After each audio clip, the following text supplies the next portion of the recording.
Welcome to the deep dive. We are jumping into a really fascinating topic today, pulling directly from an analysis report you shared with us. That's right. We're looking into Solv Protocol.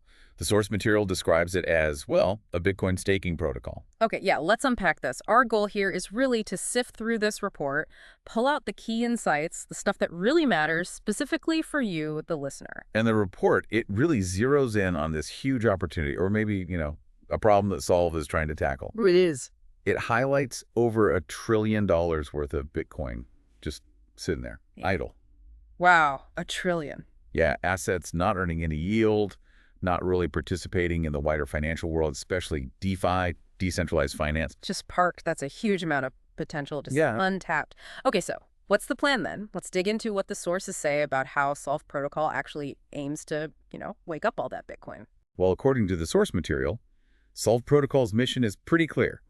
Unlock Bitcoin's full potential. Turn that $1 trillion+ of idle BTC into assets that actually work, that generate yield. And they have this tagline, or maybe it's more of a goal, to become the on-chain reserve for Bitcoin and DeFi. That sounds significant. It really does. It frames Bitcoin not just as digital gold, a store of value, but as a foundational active piece of the DeFi puzzle. Okay, so their value proposition, the core idea, is turning passive Bitcoin into active earning assets. Exactly. And they plan to do this using innovative staking solutions and by building out this secure, decentralized infrastructure. The goal is yield and liquidity across different ecosystems. Right, the cross-chain aspect seems important. So that's the big picture, but how do they actually do it, the tech side? The report breaks it down into a few main parts, right? The building blocks. Yeah, the core components. First up is something called SolvBTC. SolvBTC. Think of this as a liquid token, pegged one-to-one with Bitcoin. Its main job is to make it super easy and secure to move the value of your Bitcoin onto other blockchains. Ah, okay, so bridging Bitcoin over to places like Ethereum or Arbitrum where it doesn't normally live. Precisely. So Bitcoin holders can get involved in DeFi on Ethereum, BNB Chain, Arbitrum, Avalanche, you name it. And the report mentions it supports native BTC, but also the wrapped versions like BTCB, WBTC, CBBTC. Makes it more compatible. That compatibility, yeah, that feels key for getting Bitcoin actually used in DeFi. Yeah. Okay, so you've got your BTC value as SolvBTC on another chain. How do you make it earn? That brings us to the next piece, SolvBTC.LSTs. Right. LST, liquid staking token. This is a big deal because, usually when you stake something, it's locked up. You can't touch it. Yeah, it's a liquid. Exactly. These LSTs are designed so Bitcoin holders can generate yield while keeping their assets liquid. So you can potentially use that LST in other DeFi apps, even while it's technically earning staking rewards. So you get the yield, and you still have a token you can use elsewhere. Best of both worlds, potentially. That's the idea. And the report points out they actually have 4 different LST product lines. Each one uses a different strategy or protocol underneath. 4 different kinds. Yes, there's Solv BTC BBN, which uses the Babylon protocol. There's Solv BTC JUP. That one's based on a Jupiter Delta neutral strategy. Then Solv BTC.Core, linked to Cordeo, and Solv BTC.ENA, another Delta neutral one, but using Athena. Okay, hold on. Delta neutral popped up twice there. What's the quick gist of that? Is that about managing risk? Yeah, broadly speaking, without getting lost in the weeds, a Delta neutral strategy tries to make money regardless of whether Bitcoin's price goes up or down. It aims to kind of cancel out the price risk. Okay. So for these LSTs, it suggests they might be trying to earn yield from things other than just Bitcoin's price increasing, like funding rates or other market mechanics. It could offer a different kind of return profile compared to just, straightforward staking. Interesting. So having those different LSTs using different methods like Babylon or these delta neutral strategies, it gives users choices, right? Different ways to earn, maybe different risk levels. Exactly, catering to different preferences. Now, the thing that sort of connects all this, the infrastructure layer, the report calls it the Staking Abstraction Layer, or SIL. SIL, Staking Abstraction Layer.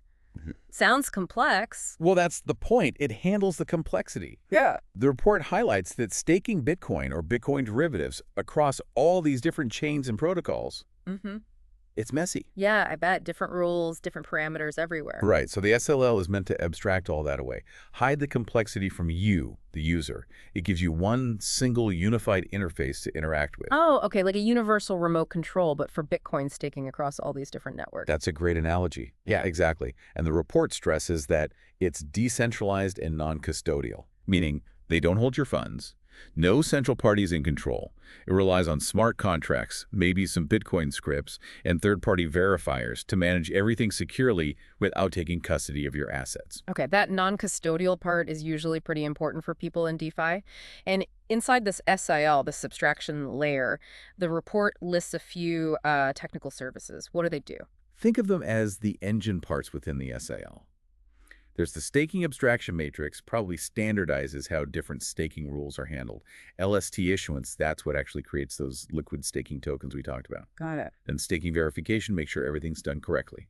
Transaction building handles crafting the actual transactions needed on the different chains, which can be complicated. And yield distribution, making sure the earned yield gets calculated right and sent to the users. So basically, all the behind-the-scenes plumbing to make that universal remote work smoothly and securely. Exactly. It's about automation, security, accuracy, efficiency, all that good stuff. Okay. And there was one more product mentioned. Solv BTC DeFi Vaults. What's the story there? That sounds like another layer focused on user experience, Right. probably designed to make it even simpler for users to interact with the LSTs and maybe some decentralized exchanges, DXs, cut down the steps, maybe reduce the costs involved in putting those LSTs to work. Makes sense. Simplify, simplify. Okay, moving beyond the tech stack, like almost every protocol these days, Solv has its own token, the SOLV token. What does the report say about its role? Yep, SOLV. It's the native utility token for the whole ecosystem. And the source lists a few main functions for it. First one seems standard. Governance. Holding SOLV lets you vote on how the network evolves. Right, gives the community a say. Standard DeFi practice, really. Second, there's staking for the SOLV token itself. So you can stake SOLV to earn more SOLV? Essentially, yes. The report says staking SOLV on that staking abstraction layer lets stakers earn protocol emissions. Protocol emissions just means rewards paid out by the protocol in its own token. Pretty much. It's a way to incentivize people to lock up SOLV and participate in securing or supporting that SL infrastructure. Okay, incentive alignment. And the third function. Fee discounts. Holding SOLV gets you cheaper fees on the platform. The report specifically mentions potential discounts on SolvBTC redemption fees, for example.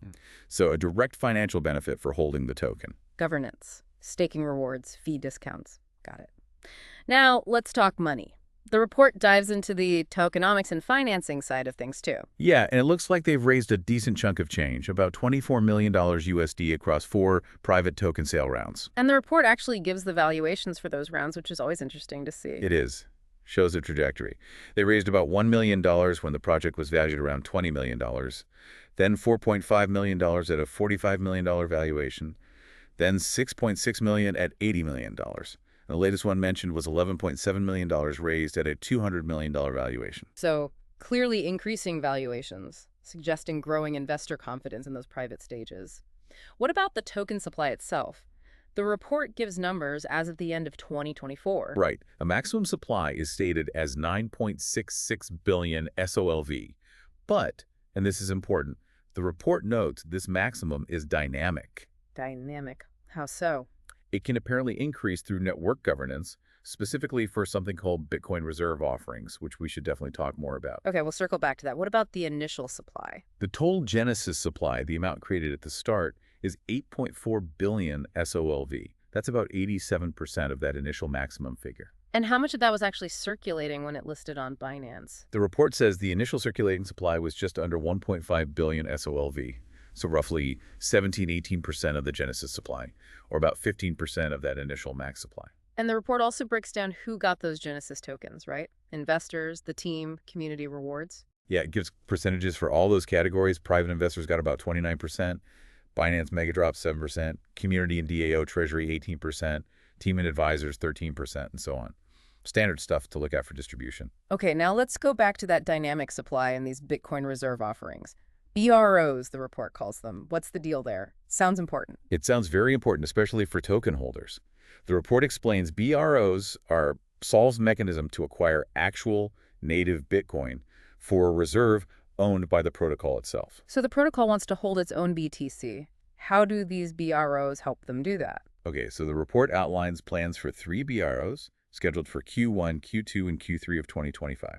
For each of those three, they plan to mint 42 million new SOLV tokens. Mint new tokens, so increasing the supply. Yes, and these newly minted SOLV won't be sold directly. They'll be used for convertible note sales. Convertible notes, like debt that can later be converted into SOLV tokens. Exactly. People buy these notes, essentially lending money or assets, presumably to acquire BTC for the reserve, and in return, they get the right to claim those newly minted SOV tokens later. The notes mature in 1 year. So the SLV from the Q1 2025 BRO becomes claimable in Q1 2026, Q2s in Q2 2026, and so on. Correct. Now, here's the really critical part the source mentions about the long-term supply. After these first three planned BROs, any future BROs will be decided by the DAO by community governance. And the report explicitly states that token supply may increase via this governance for future BROs. So the initial 3 BROs mean a specific planned increase in supply. But after that, the DAO could vote to mint even more SLV to buy more BTC for the reserve, potentially diluting existing holders. That's the implication. Yes, it's a mechanism designed to strengthen the protocol by building that BTC reserve, which could be very valuable. But it introduces this ongoing possibility of supply expansion, which is a key dynamic for the tokenomics. It's a trade-off the DAO will have to manage. Definitely something for anyone looking at SLV to keep in mind. Mm-hmm. Okay, shifting gears slightly, what about their roadmap and progress? Where have they been? Where are they going? The report lists a pretty impressive set of completed milestones for 2024. Seems like they executed quite quickly. Like what? Public launch of SolvBTC itself, launching their point system, hitting 12,000 Bitcoin staked. That's a non-trivial amount.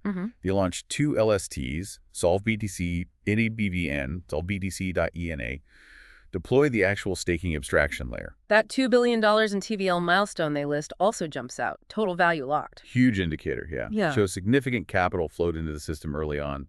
They also launched the other LSTs, Core Air and JUP, and the SolvBTC DeFi Vault. So a busy 2024. Definitely sounds like it. What about the future? What's on the roadmap now, according to the source? For Q1 2025, the list is pretty packed. Major exchange listings, both CEX and DXX. Integrating with more blockchains, they list Berachain, Sonic, ZK-Sync, Sonium Say, among others. Expanding their reach significantly. Yep. Also launching exchange earn campaigns, a second SOLV points campaign, kicking off that first Bitcoin reserve offering we just discussed, and launching something called SolvBTC.RWA. RWA, real-world assets. Interesting. Seems like it. Bringing tokenized real-world assets into their ecosystem somehow. Then in Q2 2025, the roadmap mentions the second BRO, launching the Solv DAO to actually enable that governance, integrating Bitcoin ETFs into their core reserve. Whoa, integrating ETFs, that could be big. Could be. Also launching more LST products and doing more with ETF tokenization. And the report also touched on their commercial progress, partnerships, and integrations. Yeah, it highlights they're already on over 10 chains, partnered with more than 50 DeFi protocols, and have active earn programs with big exchanges like Binance, OKX, and Bybit. So they're building out the ecosystem connections too, not just the tech. That network effect is crucial. Okay, so let's try and wrap this deep dive up. We've covered a lot of ground based on this source material about Solv Protocol. We really have. We started with their big vision, waking up all that idle Bitcoin, making it earn yield, making it a core part of DeFi. Then we looked at the nuts and bolts. SolvBTC for moving Bitcoin value across chains. The different SolvBTC.LSTs for earning yield while staying liquid using various strategies. And that key staking abstraction layer, the SAL, designed to hide complexity and provide that secure, non-custodial base, plus the DeFi vaults for usability. We also dug into the SLV token, its role in governance, staking for emissions, getting fee discounts, and the tokenomics. Right. The funding rounds showing that valuation growth, the initial supply numbers, and crucially, that dynamic supply aspect tied to the Bitcoin reserve offerings, the BROs, both the planned ones and the potential for future DAO-governed ones. And finally, we looked at their track record so far, significant TVL, lots of milestones hit in 2024, and their ambitious roadmap for 2025, including those BROs, the DAO launch, RWA, and even ETF integration plans. So connecting this back to you, the listener,